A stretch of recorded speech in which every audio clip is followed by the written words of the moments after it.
Tiap-tiap kali pi tanah perkuburan, mata saya duk perhati apa orang buat. Bukan nak mengumpat, nak kata kita bagus, tak. Nak tengok masyarakat, tengok orang apa orang buat. 6 orang duk pegang hisap, 12 orang menyembang, silat-silat duk mengumpat atas kubur tu.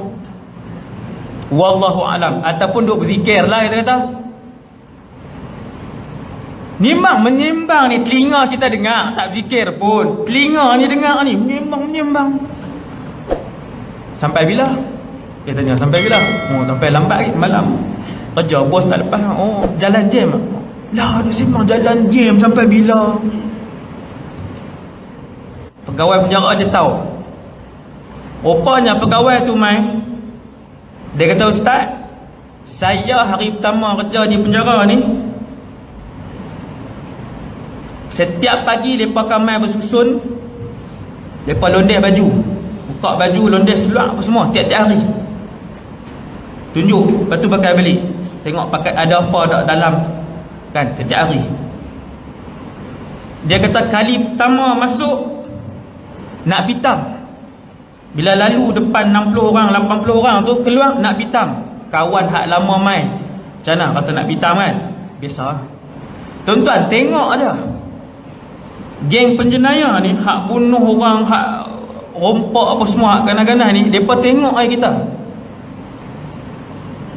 Tu orang hak duduk penjara dia tahu, ataupun yang kerja di sana, polis yang kerja di jabatan penjara. Subhanallah, saya pun rasa dah benda tu. Bila Nabi cerita malaikat Israel, malaikat Maut jegeh, kita kata awak jegeh. Dia seram satu badan, lemah satu badan, nak terbalik. Orang, baru orang. Kalau malaikat, yang sini lagi kita duk faham. Kita mengaji lagi faham. Uish, rupanya renungan tu dah getak, geletar seluruh badan dah, renungan tu. Siapa pun. Jadi hak roh yang baik ni, Allah, malaikat Maut pun serah dekat, kalau mati baik, husnul khatimah, serah kat kumpulan malaikat rahmat.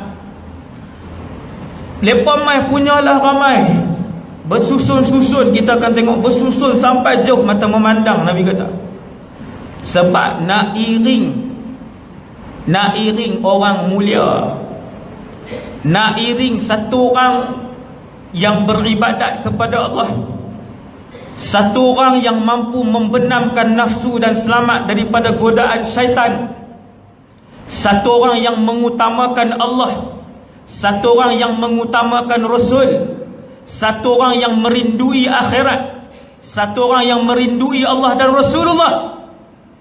Ia adalah satu perkara yang sukar, terutamanya di akhir zaman apabila manusia mentuhankan bumi dan urusan dunia, menyembah keuangan dan pangkat takhta. Waktu tu bila orang husnul khatimah meninggal, Allah hantar ramai pasukan malaikat. Begitulah yang dijawab juga oleh Al-Imam Syafi'i.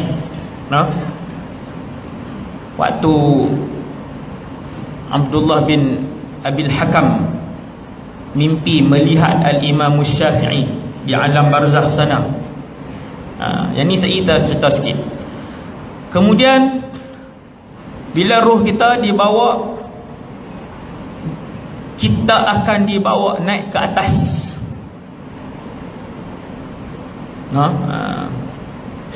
Dibawa naik ke atas, terbang.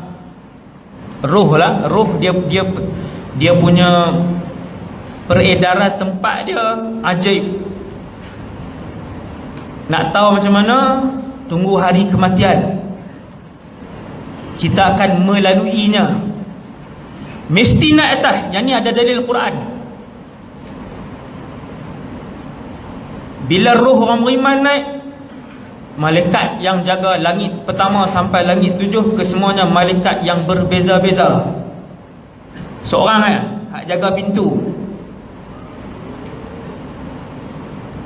luas. Langit ni luas, satu langit Nak habis pusing 500 tahun. Bumi start ya. Kita kalau naik peterbang kan, daripada hujung utara sampai hujung selatan, berapa hari je habis ya? Beberapa hari sahaja. Langit 500 tahun, satu lapis langit. Tapi roh dia lebih laju. Sebab tu roh orang hidup boleh berjumpa dengan roh orang mati di alam barzakh. Hak ni dia bahas dalam kitab tauhid, dan dalil dia sangatlah banyak. Roh orang hidup, dalil Quran lagi. Roh orang hidup boleh berjumpa dengan roh orang mati. Yang tu pun sagi juga. Sagi tak sagi, saya nak PKL lah lagi. Esok pagi pukul 6 kena ada KLA. Silap ni, saya silap hari bulan kan, punyalah letih, saya tak tahu silap hari bulan. Tuan-tuan sekalian, kalau tak dan tuan-tuan pergi sendirilah ke alam tu. Ni ada yang kalangan kita mungkin bulan ni kan, hak 2 tahun lepas dengar ceramah ni tak ada dah malam ni. Pergi dah, tak ada habis dengar. Inna lillahi wa inna ilaihi raji'un. Bila naik, malaikat hak jaga langit pertama tanya, siapa? Kami nak bawa masuk roh Fulan bin Fulan. Dia cek nama, ada, barulah pintu langit dibuka. Kerana pintu langit ditutup 24 jam semenjak Rasulullah dilahirkan.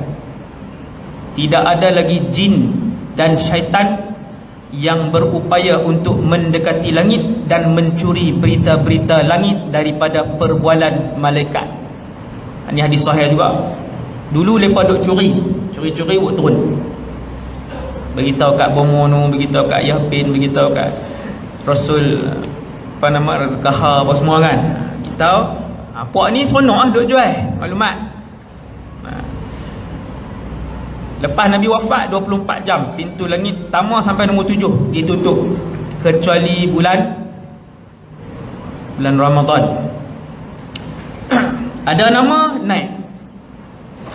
Bila naik, semua malaikat hak duk di langit pertama hak luas tadi, yang sedang beribadat 24 jam kepada Allah. Ada langit malaikat rokok selama-lamanya sampai kiamat. Ada langit malaikat sujud selama-lamanya sampai kiamat. Ada langit malaikat menyebut subhanallah selama-lamanya sampai kiamat. Tak bergerak. Pasal saya sebut sampai kiamat? Sebab bila malaikat Israfil tiup sangkakala pertama, semua makhluk mati termasuk para malaikat. Ketika itu langit akan digulung oleh Allah Subhanahu wa taala. Yauma natwis samaa'a katayyis sijil lil kutub. Kami akan gulung. Tak ada dah, tak nampak dah langit. Tak ada dah. Kita akan beranjak dan beralih ke alam baru yang ada 2 negeri sahaja. Namanya negeri syurga dan negeri neraka. Naik langit 1, 2, 3, 4, 5, 6, 7. Sampai di langit 7, Allah Subhanahu wa ta'ala pun memuji ruh yang dibawa naik ni. Allah pun puji. Allah Ta'ala kata, letakkan buku amalannya di tempat yang bernama Illiyin. Dalam alam ni saya jumpa ada seorang nama Illiyin. Nama dia Al-Zasha Illiyin. Senior waktu mengaji Maktab Mahmud dulu. Al-Zasha tu saya tak tahu apa dia. Illiyin tu rupanya kalla inna kitabal abrari lafi illiyin. Tuan-tuan boleh baca ayat tu. Malam ni baru tahu Illiyin ni ialah store untuk simpan buku amalan orang baik daripada Nabi Adam sampai kiamat. Lah duk ada orang yang dah meninggal yang baik-baik, para nabi, rasul, awliya, salihin, semua di situ. Waktu sampai di langit ke-7, bila Allah sebut letakkan buku amalannya di Illiyin, maksudnya kita orang soleh.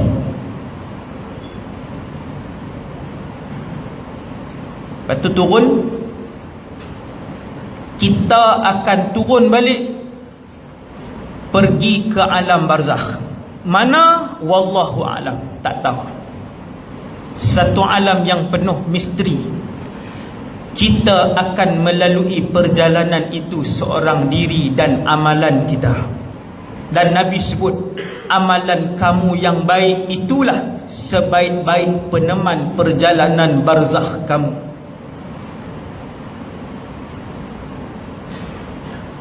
Turun mai, orang masjid pun dah semayang, kita apa? Ambil kita, tak.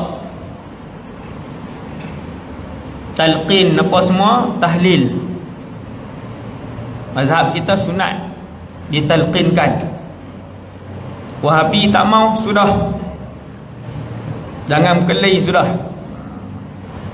Tak mau, kalau dia kata dia tak mau buat, tak apa, tak mau buat. Ni dia tuduh kita bid'ah. Dia kata tu dia buat bid'ah, buat dah. Buat dah talqin atas kubur, buat dah tahlil. Talqin ni ada dalam kitab fiqh. Maksudnya ulama bahaskan dan ada dalil. Selit juga, Wahabi ni kena selit juga. Sebab kuih banyak kan.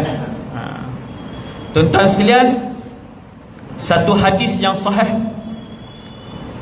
Dua.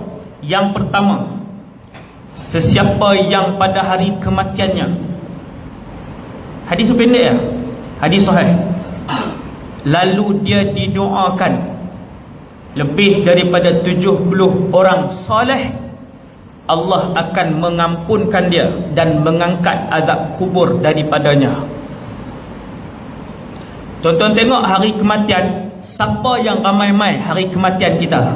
Paling ramai ialah adik-beradik dengan kawan-kawan kita. Kawan saya askar seorang, kanser otak, meninggal muda 20 lebih. Tentera, tak ingat dah. Laut Guard, tentera darat, dua tu. Bila hari dia meninggal, 5-6 biji bas, trailer apa semua penuh dengan askar. Sebab dia tentera. Kawan-kawan tentera mai, alhamdulillah. Kalau kita AJK motor besar, bikers, maka di hari kematian kita, kita akan tengok, orang akan tengok, ui banyaknya motor besar main, 4-50 biji, semua geng motor besar, buhkain tu kan, semua main buhkain. Bila kawan kita pergi, pergi semalam lah, bulan lepas baru ride, no, tu lah, mati dah dia pun. Dan apabila orang yang selalu datang ke masjid, kawan-kawannya orang masjid, kawan-kawannya ustaz-ustaz, alim ulama, pelajar-pelajar sekolah-sekolah agama dan tahfiz, maka pada hari kematiannya kita boleh melihat, alhamdulillah, ratusan orang-orang agama ini, ratusan orang-orang soleh membanjiri tanah perkuburan mendoakan orang itu. Sesuai dengan siapa kita duk habiskan masa di atas muka bumi. Nabi kata ada 70 orang soleh, Allah akan ampunkan kita dan angkat azab kubur daripada kita, insya-Allah. Pilihlah tuan-tuan. Di Kulim ni berapa puluh sekolah agama, berapa puluh tahfiz tu ada. Bawa beras 10 kilo tiap-tiap bulan, cari 3 tahfiz, cari 3 sekolah agama, kan susah pun. Lepas 3 tahun bobok pi tiap-tiap bulan, ninggal. Lepas pun kata, ustaz, hak duk pi beras tiap bulan tu tak ada dah. Bila? Pagi tadi pukul 7, sagi pukul 2 nak simpan. Tak apa, sagi saya buat pi budak-budak apa, pi semayang. 30 orang budak-budak yang berjiwa bersih, yang setiap hari dengan Quran, semua datang dengan Quran dan berserban jubah elok, penuh perkuburan kita. 1 tahfiz, 5 tahfiz, bukan nak suruh pergi bagi 1000 pun sebulan. 1 tahfiz, beras 10 kilo je, cari 5 tahfiz. Yang kedua, seorang sahabat, juga hadis sahih. Hadis ni sebut bahawa kalau satu orang meninggal, tempoh untuk kita duduk di perkuburan dia yang paling baik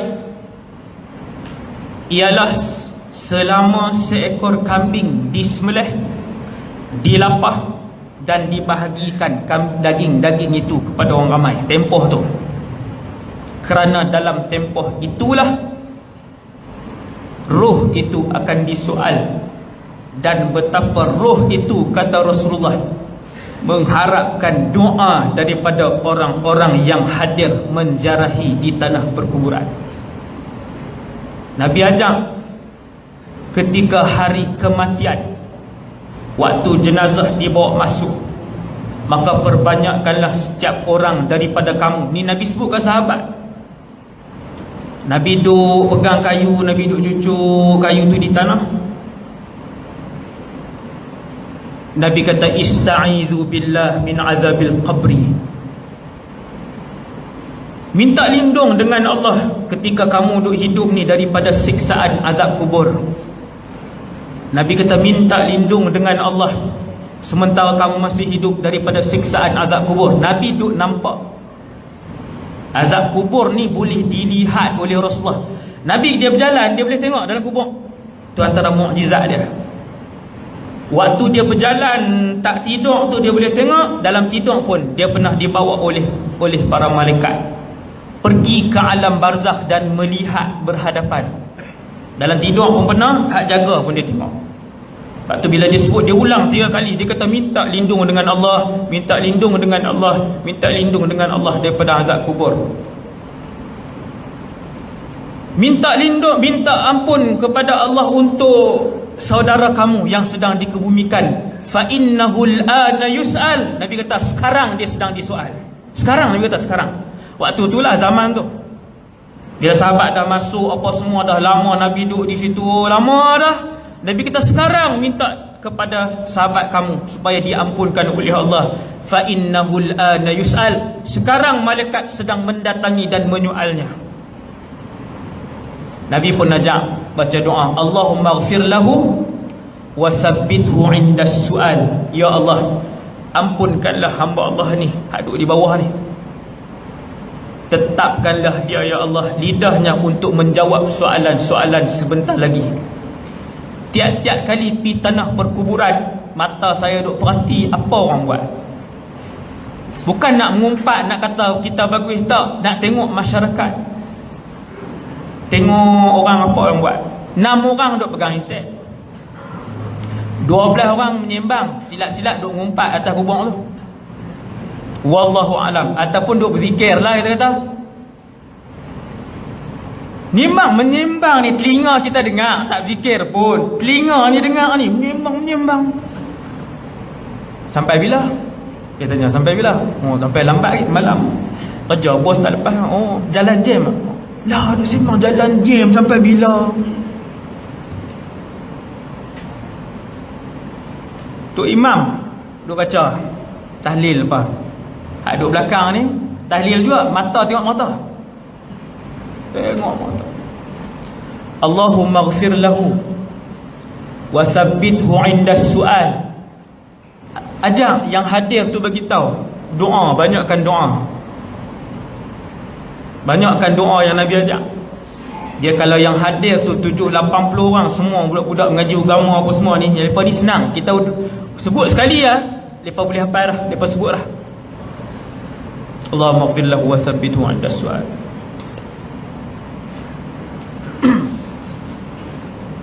Bila masuk, no? Nabi kata kamu akan mendengar, duduk di alam barzakh ni, kamu akan mendengar bunyi tapak kaki yang terakhir yang meninggalkan alam barzakh. Dengar. Sebab tu pi tanah perkuburan Nabi ajak, assalamualaikum ya ahlal kubur, antumus sabiqun wa nahnu lahiqun, nahnu insyaallah bikum lahiqun, ghafarallahu lana wa lakum. Doa. Pasal apa Nabi suruh bagi salam kepada ahlul kubur? Ulama kata itu antara dalil di setengah keadaan mereka mendengarnya. Itu satu. Dan yang kedua, hadis ni hadis sahih juga, yang Nabi kata, kamu mendengar mereka berjalan meninggalkan perkuburan itu. Dan ketika itulah ya'tihi malakan, datang dua orang malaikat, Munkar dan Nakir. Azraqan, kedua-dua mata mereka berwarna kebiru-biruan. Kita kata segak lah macam tu Ustaz. Dia ni. Aswadan, kedua-dua badannya hitam melekap. Di tangan mereka berdua ada penukul daripada besi. Lalu mereka berdua mendudukkan roh itu. Roh masuk balik dalam jasad di alam barzakh. Roh dikembalikan ke dalam jasad di alam sana. Walaupun kalau kita korek waktu tu, tengok dia duduk macam tu lah. Tapi di alam sana dia didudukkan. Beri laluan.